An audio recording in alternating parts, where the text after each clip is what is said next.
Morning, docs. Joe. It's Thursday, not a typical day that we normally would record a podcast, but we'll get into that in a bit. It's our first year anniversary, Joe. Exactly 1 year ago, we started Triathlon Mockery on a very, very hot, what was it, Wednesday night, if I remember. Was it? Can you actually remember the first episode? Yeah, can't you? Don't you have all the I memories from back no, then? I can't remember, but Dude, I'd like to say thanks anyway to all the people that have been with us, and I know we've caused some trials and tribulations. We've upset some people along the way, and we'd like to thank for both of us from the bottom of our heart to all the people that tried to cancel us. You really helped us get out there to a lot more people a lot quicker by sharing it all on social media, and we're extremely grateful of all that. Well, no, we'll get back in. We'll get into the 1 year triathlon mockery. But yes, Joe, it's been absolute. It's been 1 year. It's been a crazy year. The 20th of October, 2021, was the first time we did a podcast, and I remember you were pretty nervous. We I talked wasn't about the off nervous. season, but first, before we get, you were pretty nervous. But anyway, let's go over to the highs and lows first, and then we'll dig into that. Well, my laptop just kicked off. Can you hear me? Whoa. I don't know Yeah, what happened there. hopefully. Shut up. Wait, we've got a problem, by the way, Joe, because I'll start off with my low of the week.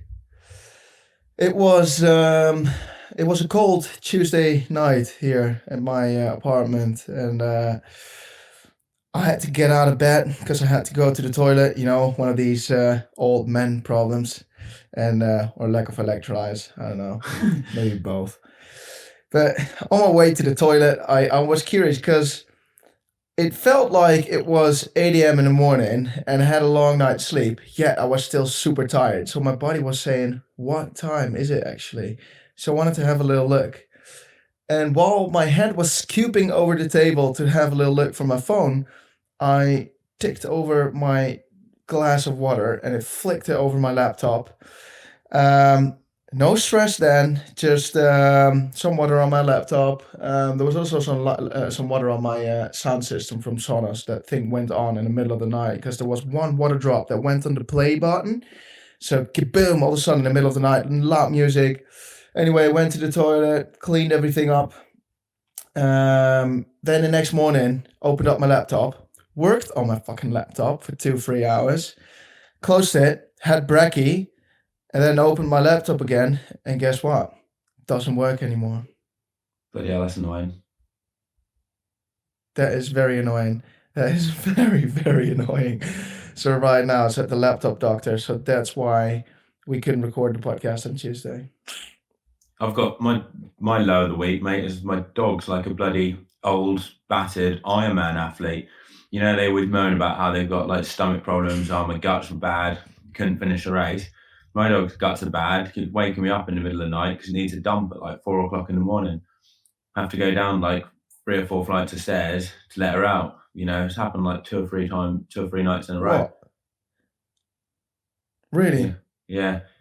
If you're talking, by the way, can you see in the bottom right something like green is lighting up, so it records your sound Um, if you're talking? can't see anything. Joe is such an ICT guy.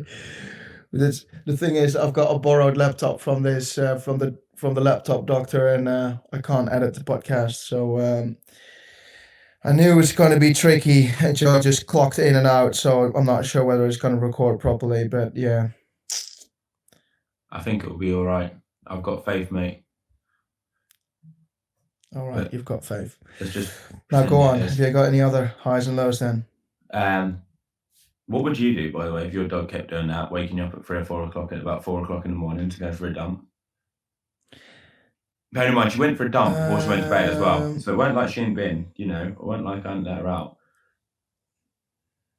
So multiple dumps late in the evening. Yeah, and or we or Have you something. tried not feeding her? Not feeding her. Yeah, so I mean, if you don't eat, you don't eat shit, right? If there's nothing in the stomach, then nothing can come out. That's your coaching tip for the Have you Ironman tried that? athletes. If you've got gut problems and you can't finish the race because your stomach's bad, just take less food on. Just stop eating. Just stop eating, you'll be fine. Yeah. I am curious though, what would be slower during an Ironman? Not eating and just be completely bumped and carb depleted, but you're going at a very slow pace, like totally fat burning, or full on in carbs, GI issues, toilet shits everywhere. Toilet shits everywhere, full on in carbs, I reckon. Because what's the worst case? You're going to go for like 3 or 4 toilet stops, aren't you? And if you're quick, you might only lose like 4 or 5 minutes, mightn't you? You know, whereas like no carbs, I don't even know if I'd go finish an Ironman if I had no carbs. We don't like no carbs, do we? Nah, like we're not on that. All right. What were you saying before that again? What I would do with the dogs? Yeah, what would you do? Would that drive you mad? Would that be a big low for you? Imagine you're in your beauty sleep. You hear her shake. That's how you know. But also, so what she does is your she dogs shakes herself. are. I think they're. Shakes herself. I think your dogs are a write-off, mate. If you're not quick enough, then she'll end up going on the floor or something, and then you're in for a right bloody mess. Because then you've got to clean it up. It's like 4:30 in the morning. You got to put the lights on. Horrible. I don't know why she started doing this. She used to wake us up if she wanted to know. Now she just does a shake, and you just got to hope that it wakes you up and you find out. I don't know what to do. Lost cause, mate. But I think your dogs are right off, mate. Because also last week you were saying that you had to go to the hairdresser and do something, get the teeth brushed or something. Oh, that was yesterday. That was a low. There was she had an appointment. This was a low actually as well. This is such a nightmare. So like that was the reason why I wasn't going to be ready to do the podcast before a certain time. So that's why we didn't get it out, guys, yesterday, because you could only go before 8 o'clock because you were swimming, weren't you? And I couldn't go before to do it because I had to take the dogs to this groomer person, and she like cleans the dog's teeth and get rid of the plaque on it. So if your dog's got smelly breath, you'll get rid of all the plaque and they smell good. You imagine Ted's going to have a lovely white smile, won't he? He was looking forward to that, thinking he's going to be going to the park, seeing all his mates and stuff, and he's going to have a bloody Colgate smile. Anyway, drove half an hour, got there, and I'm thinking, right, one dog each, takes about 40 minutes. I'm going to go for a 15-minute run, come back, put the other dog in, go for another 40 minutes? Yeah, 20 minutes a dog. What are they doing? Do you think that's a long while? I thought that was pretty quick. 20 minutes a dog to get rid of all the plaque off their teeth. You got to think, mate, they're getting beauty treatment here. Like if you went in, like, you know, and some dentist was doing it, that'd be quick to get out in 20 minutes, wouldn't it? So anyway, she didn't like me from the start. I could tell. You know when you can tell someone doesn't like you, can't you? I could tell she was funny with me, and she didn't really like me. And then she was asking me all these questions. Like I thought in my head, I'm dropping the dog off. I'm going to be got free. I'll go for a 15-minute run, come back. Next dog, 15 minutes. Anyway, she asked me all these questions. Has the dog had all his vaccines? When was the last time it had the vaccines? I was thinking, bloody hell, I didn't know the last time it had it. She said, I can't do it if you don't know. What, corona vaccine? God knows what they're for. Rabies or something, I don't know. Then she was asking me, have they had this treatment done before? I'm like, no. She asked me a million things. What vet do they register that? Anyway, got all that sorted eventually. And then she's like, I said, how long is it going to be roughly? She said, 20 minutes. I said, all right, I'm just going to go for a run while you're doing that one. She said, now this is the key bit. How would you take this in if someone said, I'd prefer it if you didn't? What does that mean to you? In case, she said, this is her words, I'd prefer it if you didn't, in case I need you for something. What does that mean to you? I don't know, like she's gonna pull some teeth or something? What's she gonna do? No, like if you said to someone, I'm gonna do this, and they said, I prefer it if you didn't, in case I need you, would you take that as definitely don't, or would you count that as, oh, I can, but they won't be too impressed? What would you I would take that as definitely don't go, mate. If I were you, I would stay. Really? Yeah.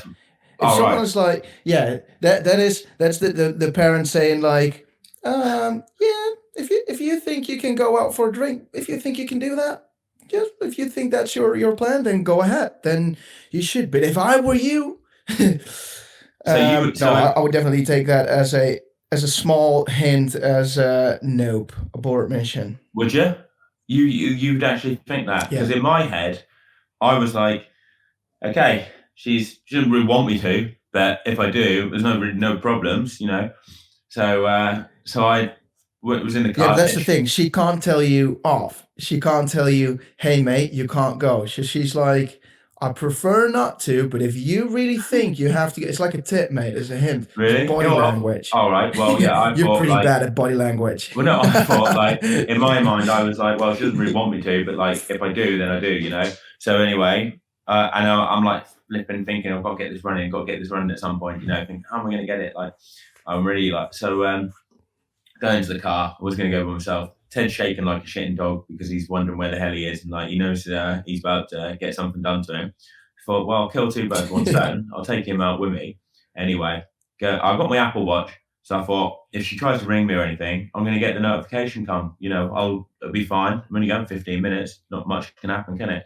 Anyway, started to run, come back. She's standing there, and I see her as I'm coming in. She looks fuming, mate, absolutely fuming. I can see it in her eyes. From as I'm running up, you know, she's got Maisie on the lead. You can tell, you know, you said about the body language. Well, I could read this body language, and I could tell she wasn't too impressed. I said, "That was quick." Yeah. She's got Maisie with her. I said, "That was quick. Why didn't you be that quick?" I didn't do it. I said, "What? And she's like, "I told you not to go for a run, and you went." I said, "Oh, I thought you just said I'd prefer you not to. I didn't think it was that big a deal."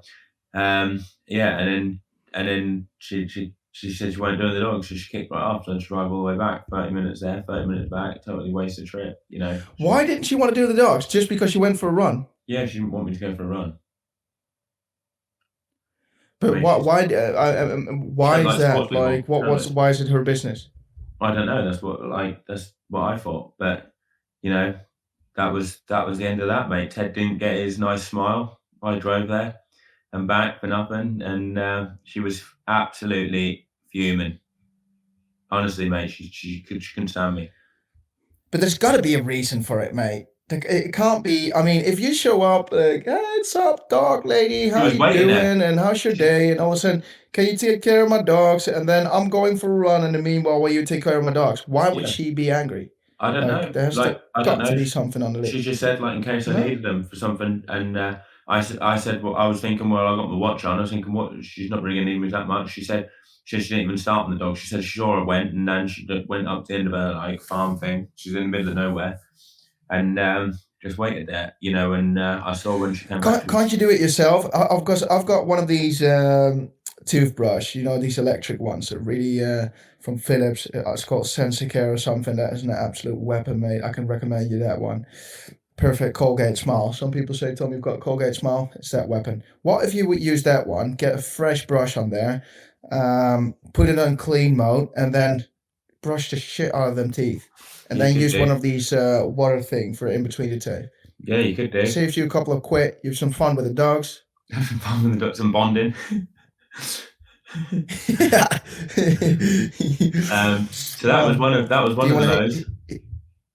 Like, what do you think? So you would have said, you would have prefer. I would like to know what the listeners think. If someone said, "I prefer you not to go for a run," does that mean, like you said, abort mission? Definitely don't. Like, this is going to end in bad. Or Yeah, definitely don't. Like, I prefer you not to go for a run, because otherwise she would have said, "Of course, if you want to go for a run, do whatever you like. I'll see you back in 15. As long as you're back in 15 minutes." Why would she have not just said, "If you go for a run, I ain't touching your dog"?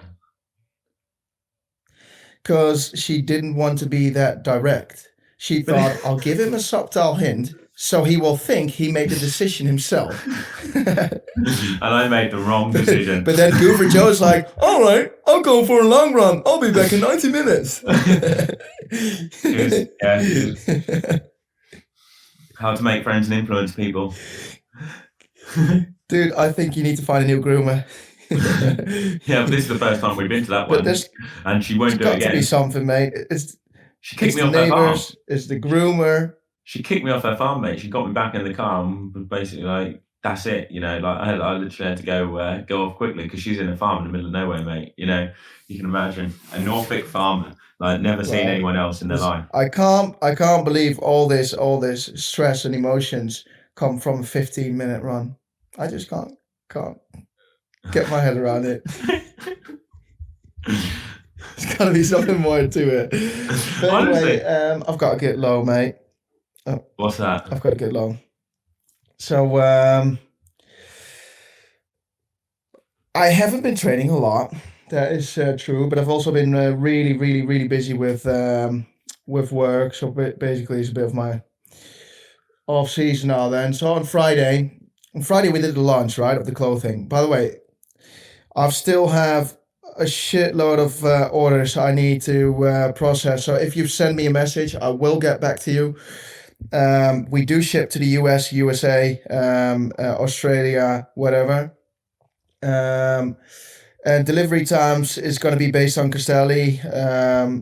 It should be something like between 5 to 8 weeks, something like that.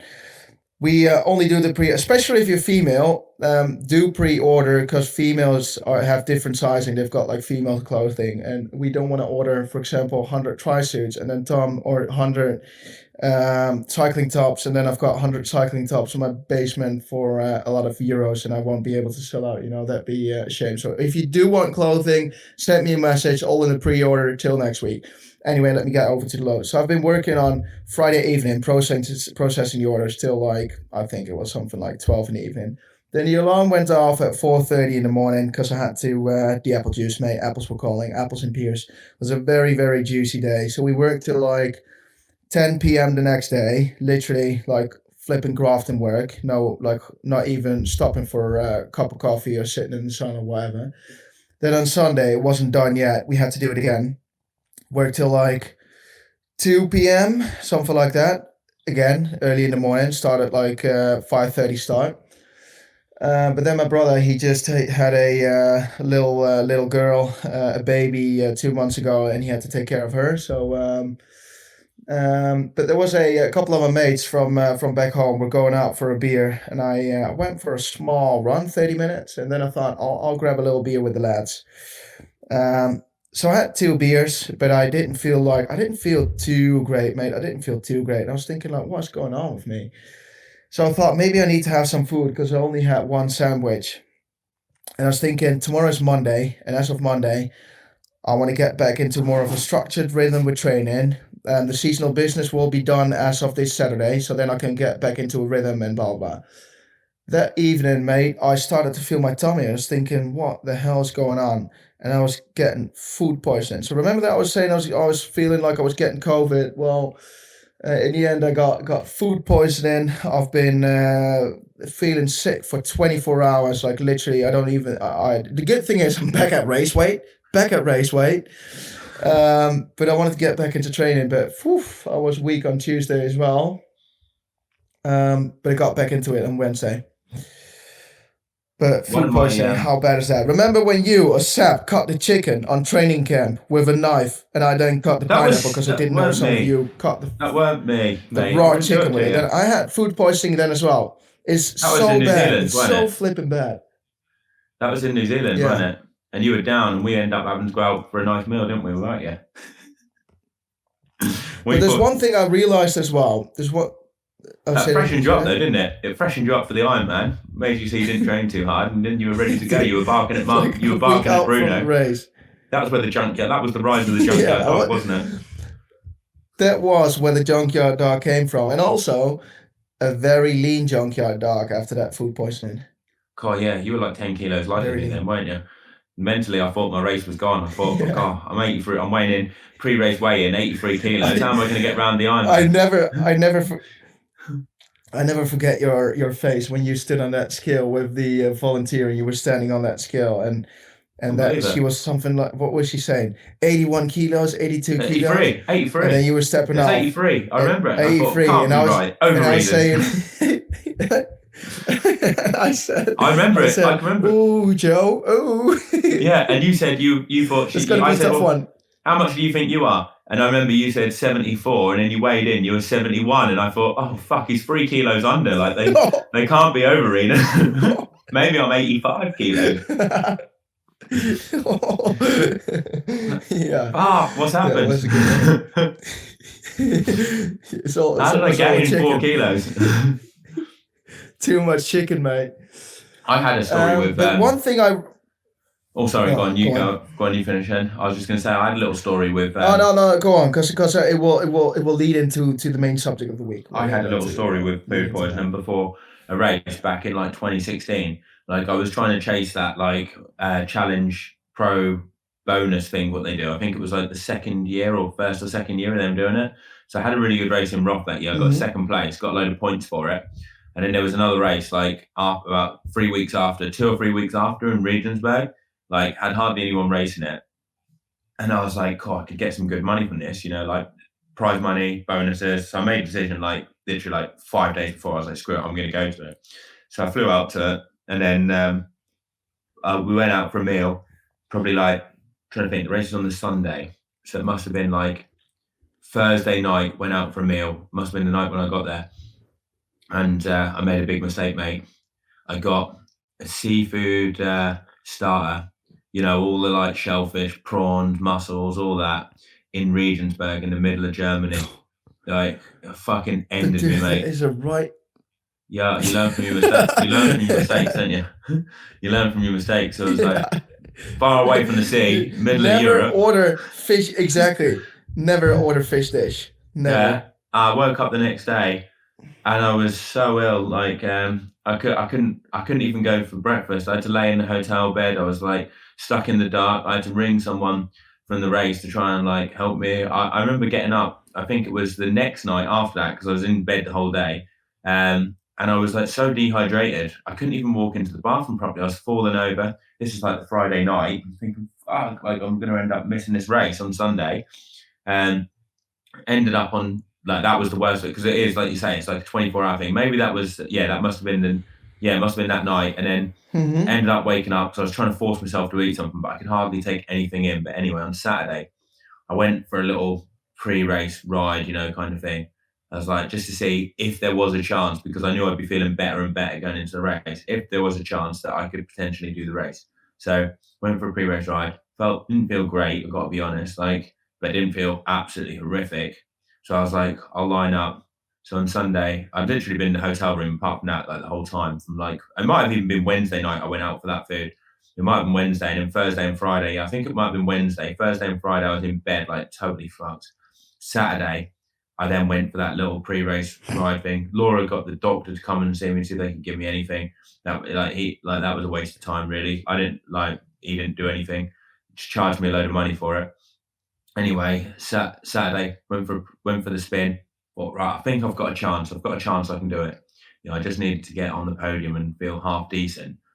Anyway, started on Sunday morning, and literally as soon as I started, the first 10 strokes of that swim, I had nothing in me. And I was like, oh my God, this is going to be like absolutely horrendous. And I knew I'd made a big mistake. Like the memes, what you see, and they say like, it was at this point, he knew he fucked up. That was what it was like. You can imagine, like I'm running in, bombing into the water because it was an on-land start, feeling like I'm fucking Superman. Then do the first couple of strokes of the swim, and it was like, I knew I'd fucked up. I was like, what the fuck have I just done? Why did I even sign up for this Ironman? I had no power. It was like I could barely pull the water. Got out the swim, miles down, even more down than what I'd normally be. Got on the bike. I could have barely ride at like zone 2 power. So in the end, I was just like, well, this isn't going to happen. But funny thing was, I actually got off the bike in 6th or 7th position as well, despite feeling like that. I couldn't do the run. The run was in there was a split transition as well. So I couldn't even sack it off. So you had to get a bus to the swim start. So when I started the swim, it wasn't like I was in the town and I could just sack it off straight away. I was 20 Ks away, mate. So I had to do the swim and the bike to get into the town so I could be at the hotel. I'm in the middle of nowhere, riding around, thinking, God, I've got 5 hours of this. The only good thing was it got me out of the hotel room because I hadn't seen anything. So that was quite nice. Made the decision early on that ride, like, right, this is just survival. Get to transition 2, so you can call it.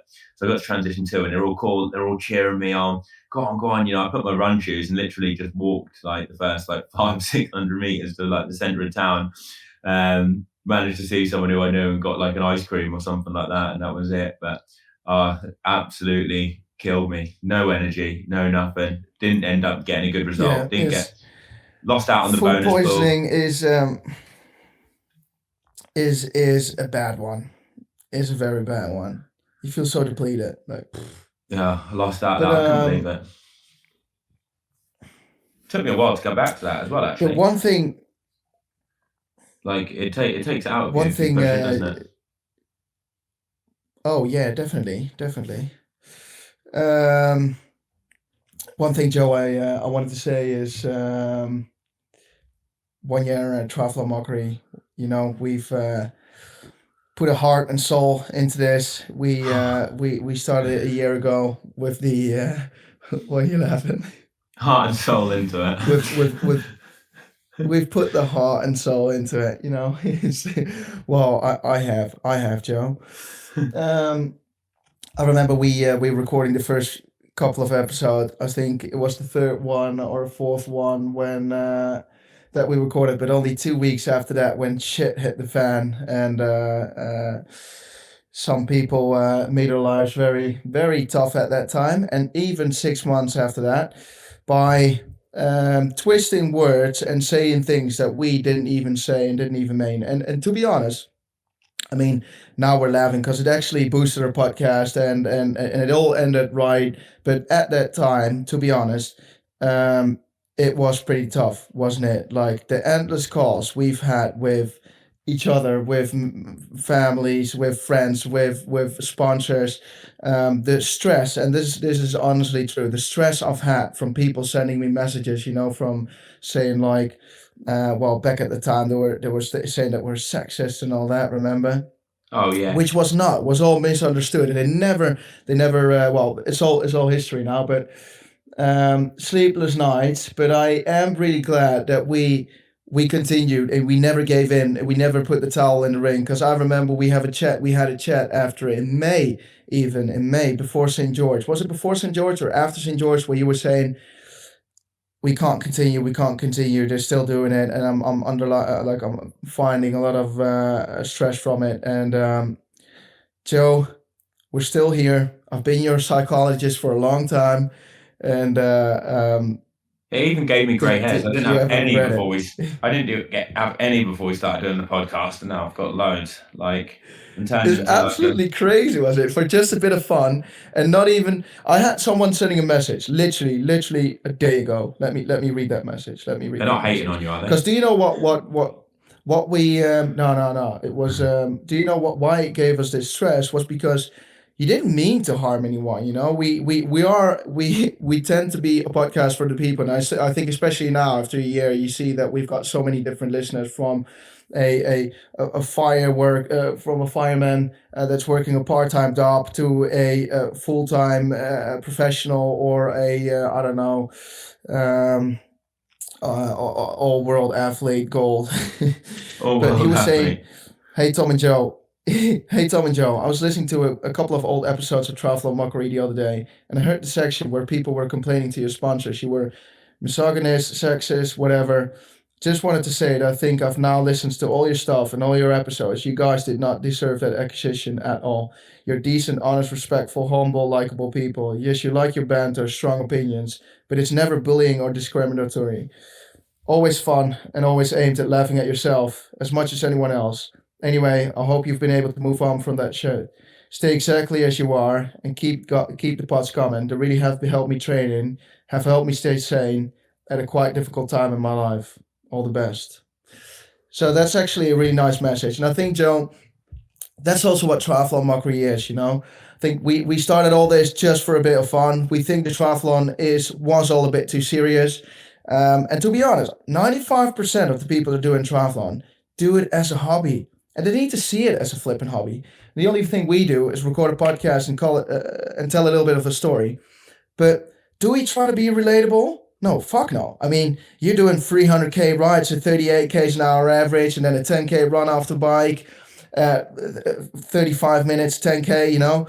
That is crazy stuff. There's no amateur things that he can do that. Ice cubes down your crotch, you know, shavings, your dogs to the groomers, fights with the neighbors, sharing the highs and lows. But I think that is what it is that people want to like to hear.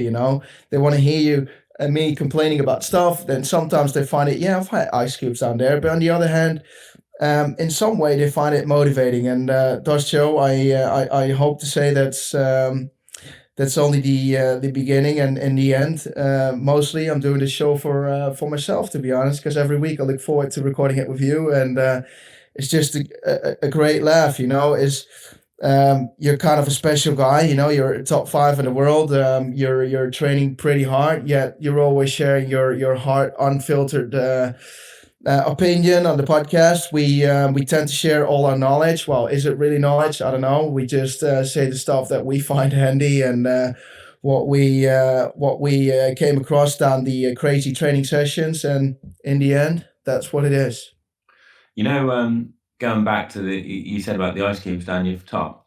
I got contacted by people, and apparently there's a challenge that you can do where you put salt on your hand or on somewhere, and then you put an ice cube on top of it. I haven't tried it yet, but I've been told that it makes it burn and it's extremely hard to do it, which is why I got in so much pain, because you think you're swimming in salty water, you're sweating salt, and then you put a massive block of ice cubes there.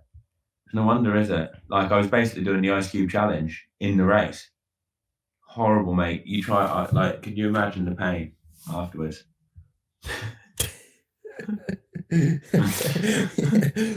All right. What over the last year reminds you best then? On this whole journey, what pops up? What podcast? Yeah, just in general, yeah. I don't know. I quite like the early ones. The stories about like Bruno and stuff like that, or the ones at the bar with the glucose monitor when we were pretending to be the man and the female. We need some more stories like that, don't we? We need some more stories like that. The early ones show the. But the thing is, it will. Well, sorry. If anyone hasn't listened to the early ones, they should go and check them out, because we talk about where the junkyard dog properly comes from and stuff, and have a little story in there about Bruno. We called something like Bruno. You called it, didn't you? Like, I think. Something like that. It's one of the early ones. Dog story. I don't know. Yeah. But do you know, all these things always come up spontaneous, Joe? I mean, if I just scroll through, just the first episode was actually quite a bit of a serious one, because we talked about the off season. We'll do that in a bit, and fast forward about what we're going to do this season. But then, so the first two ones were about like how we're mentally wired and marginal gain. So we actually try to be like maybe a little bit of a geeky podcast. Did we try that? I don't know. But then straight we went into like a cocky American, where we had Colin that was doing this park run where his balls were coming out of his tri suit, and we talked about that. That was the right direction we wanted to head down to.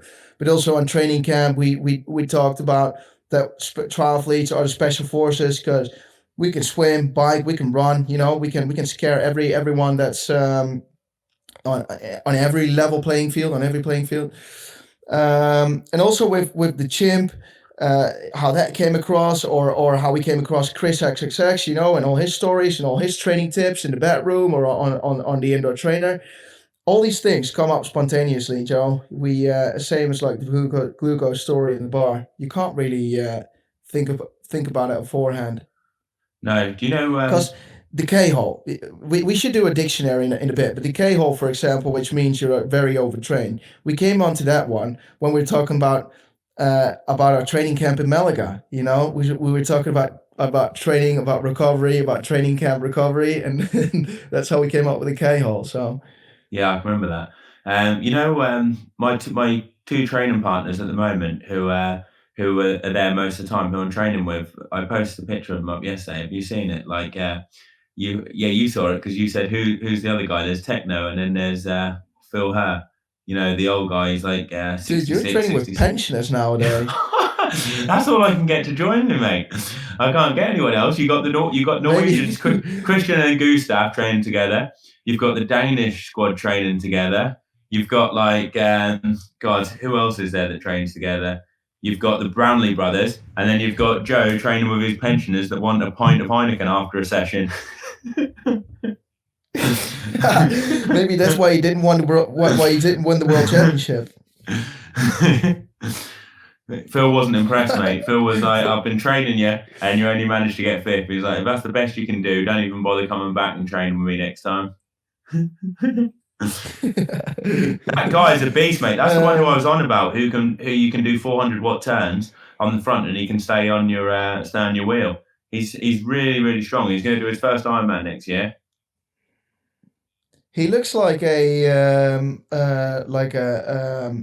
something like a baby Santa. Yeah, he does look like Father Christmas, doesn't he? Yeah, but then a young one. A young Christmas. Techno looks aged. Techno's 10 years younger than his him. beard is like, I know, but the other guy's beard is like very white and very silky smooth. You've got beard envy. So anyway, let's. But anyway, off season, Joe. A year ago, we talked about the off season. We were in the off season around this time. What's this time of year for you now? What's up? What's coming up? What's I've up your sleeve? One more race left this year. So for me, I'm going to train for Ironman Arizona. It's on the 20th of November. So I'm just going to go all in for that. Have one last crack and see if I can finish the season on a high. So that's about 3 or 4 more weeks of training and that final race. Did you hear that? I did hear that, and I can't edit it out. That's techno. What's that? That's techno. That is techno. Why does he have to mess this session up? Literally, if we're talking about him. Can you not edit it out for definite? I cannot edit it out because the software is on my laptop, and that laptop is over at the doctor, and it's going to take a week. Oh God! Like I need to get. And the dogs are kicking off as well. Laura, can you get it quickly? She's gonna get it. This is oh my God, the junkyard dogs, Joe. I'm fuming. I think this has all got to do with that groomer as well. That it can't be just a 15-minute run that set her off that hard. Honestly, it was. Yes. All right, so you're gonna do one more race. Can you like just get rid of the dogs? Like yeah. They've written off, mate. They were right off anyway. Just keep talking about something while I quickly get it. All right. I'll just talk about what I'll keep talking.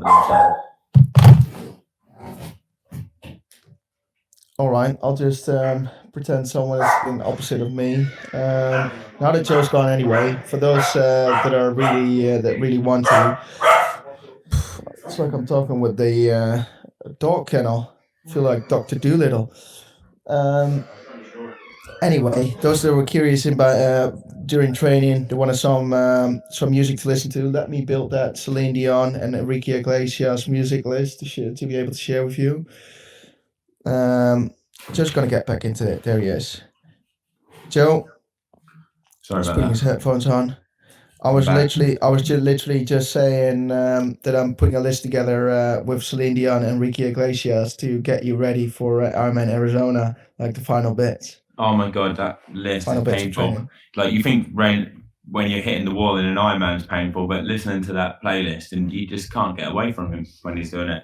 It's just there all the time. Like in Font you had some right old classics playing. My dad preferred that though. My dad reckons that playlist was better. Dude, the amount of messages I've had from people that were saying, "Wow, those damn tunes are unbelievable, unbelievable." Yeah, but like classic after classic.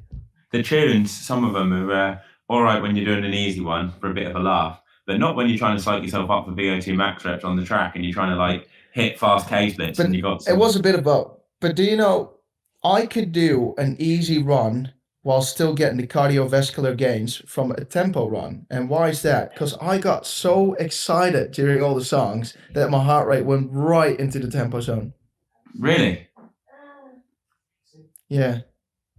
Wow. No, there's that. But anyway, so you're doing an off-season Ironman. You're doing Ironman Arizona. Doing Ironman Arizona, and then I'm going to chill out for a bit. Hopefully go on a honeymoon.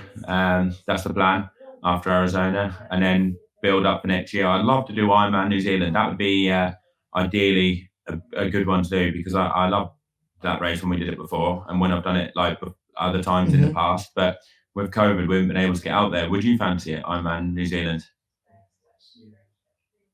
100%, 100%. I would fancy it. I'm definitely going to do that one. Um, so my plans have changed a little bit. It's the my reality soap. You know how that goes.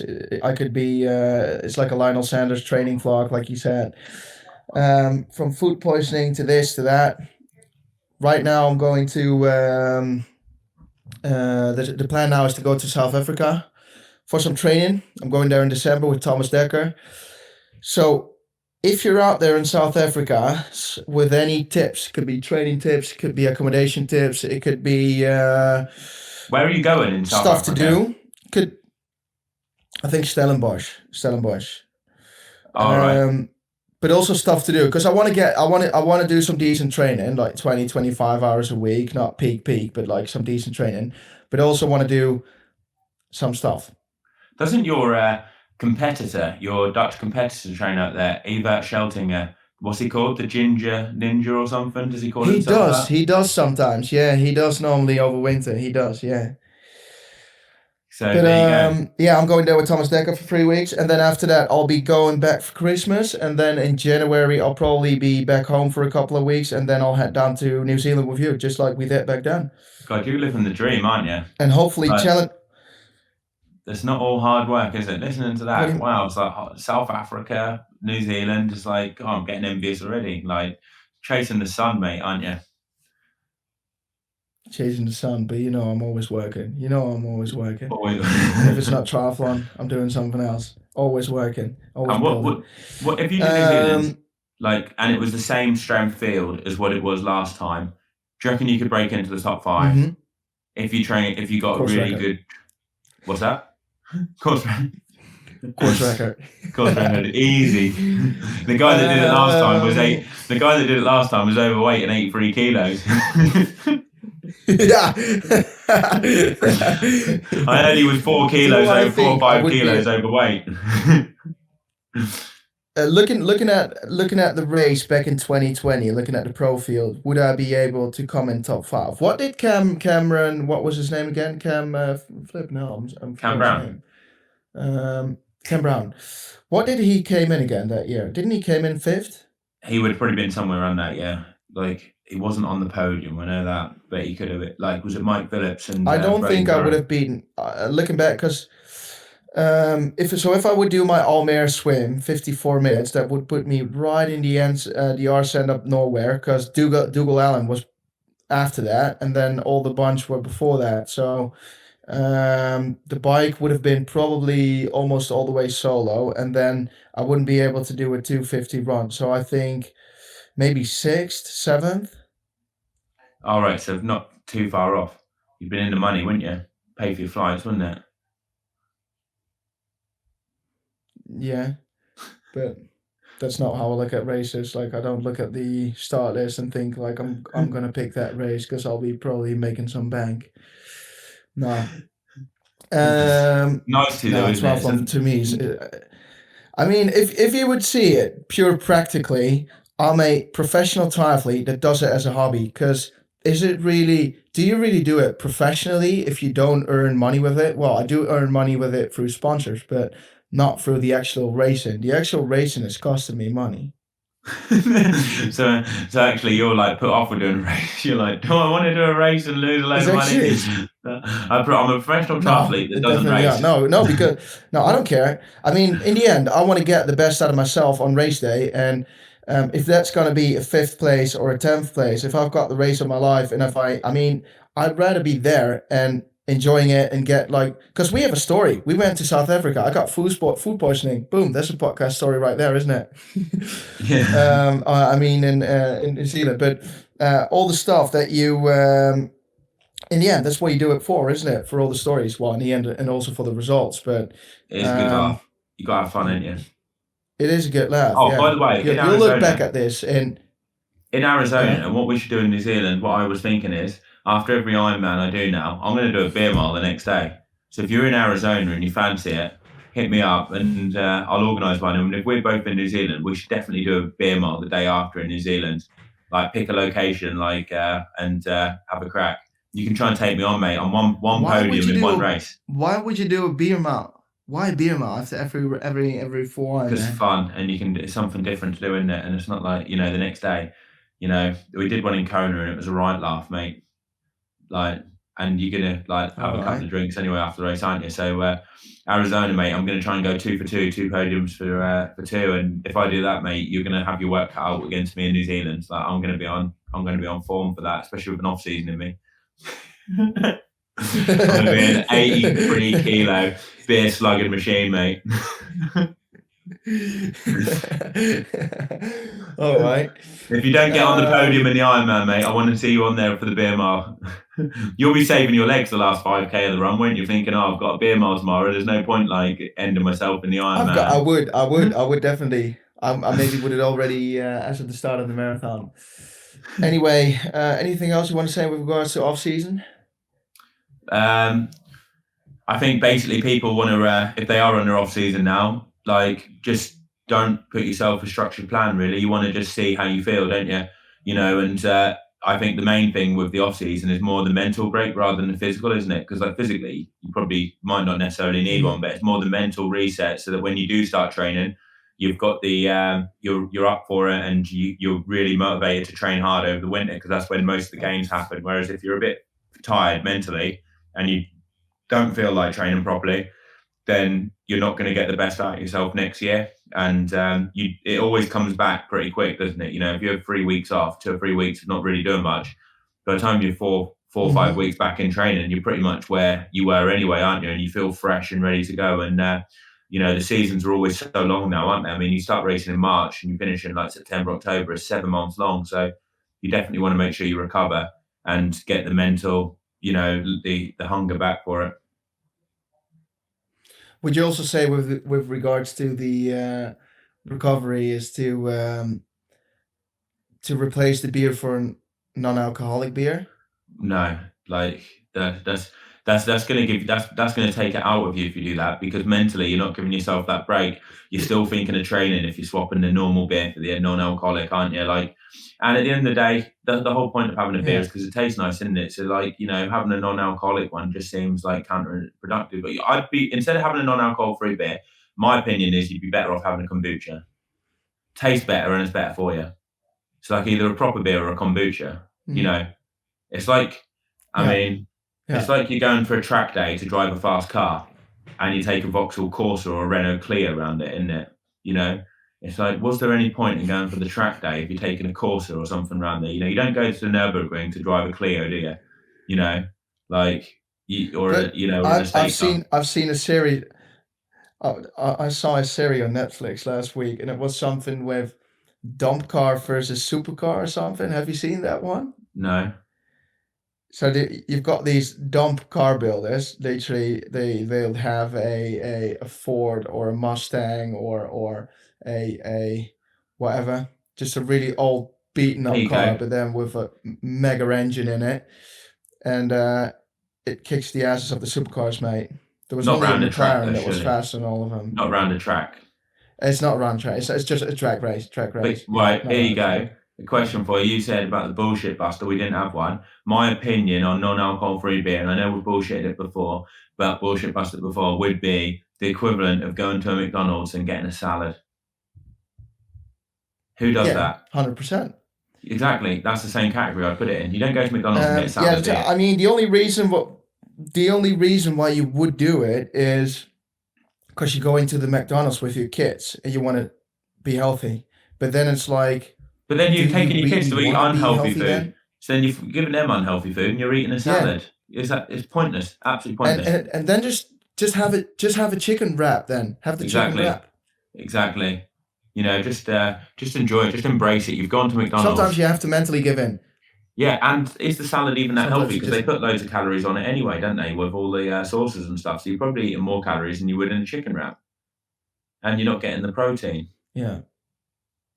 Yeah, bullshit bust that, mate. I'm really hungry for a Donald's now. And do you know what I always find as well? When I see the Instagram pictures of people, like I saw one yesterday of Sam Long and he's laying in the pool and he's got a beer and looking all happy, chilling out, having a good time. And they say like they have, if I see a post of someone, they're like having a good time, really enjoying off season with my non-alcohol free beer. I kind of think to myself, Are you really enjoying off season? Because if you're really enjoying off season, I don't think you'd be drinking a non-alcohol free beer. That's my opinion. I kind of think like always the kind of park guy That that goes to is, the party. Get a kombucha. Get a kombucha in your son. Yeah, definitely. I mean, I remember him posting up about drinking proper beers like a year ago before that sponsorship, but maybe I it's got to remember do with the sponsorship. I don't know, but I remember you showing me a Strava post and stuff that he's do where he'd done like a 6-7 hour training day, 200k ride, run off the bike, and then he finished it with another ride to the brewery in Boulder or something. He came like 2 or 3 pints and then rode home. That was the Sam that we liked, wasn't it? Not the non-alcohol free beer one, was it? Do you know what I mean? Like, don't you think? well, sometimes you can still. I still like him. You can still like someone. Oh yeah, I still but like him. then I'm it's not saying just I don't like like him someone because he with bad drinks. with bad Yeah, I'm not saying with I bad don't like habits. him. They just have bad habits. He's just got bad habits. Like, I'm not saying I don't like him because he's drinking non-alcohol free beer. Do you know what? Do you know where I woke up to, mate, this morning on Triathlon Mockery? I've got a new follower from your best mate, one of your best mates, Who's that? CJ Worth. Started following you, Cam Worth.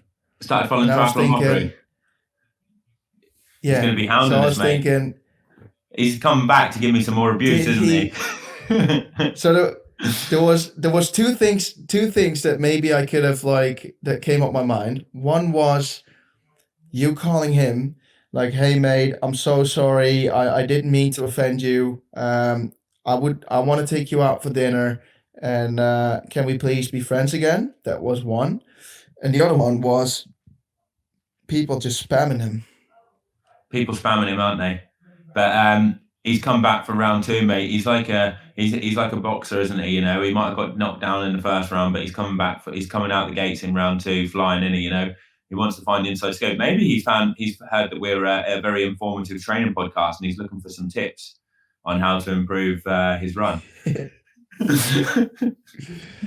Oh, alrighty then. Well, he won't get any tips from me. That's for You get sure. some swimming tips. Get some swimming tips off you. Now you're a 54-minute Ironman. You're going to be snapping at his heels, aren't you? Do you